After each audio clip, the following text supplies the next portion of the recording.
একটি বিড়ালের বাচ্চাকে তার মা বিড়াল তাকে রেখে চলে যায়। হাসিবা নামে একটি মেয়ে ছোট বিড়ালের বাচ্চাটিকে নিয়ে আসে নিজের বাড়িতে, যার এখনও চোখ ফোটেনি। মেয়েটি বিড়ালটিকে ড্রপ দিয়ে দুধ খাওয়াত।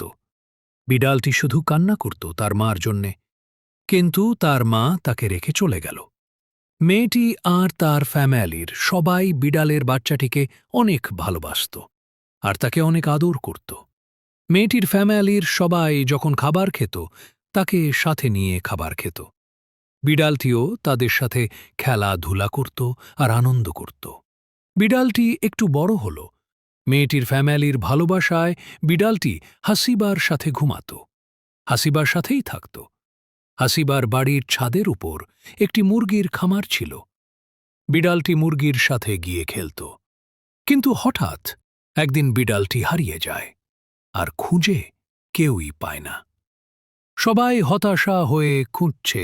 হাসিবা অনেক অনেক অনেক কান্না করে বিড়ালটি জন্যে, কিন্তু বিড়ালটিকে খুঁজে পাওয়া যায়নি। এটা আমার আর আমার বিড়ালের বাস্তব ঘটনা। তো সবাই ভিডিওটিকে লাইক দিয়ে চ্যানেলটি সাবস্ক্রাইব করতে ভুলবেন না। ধন্যবাদ।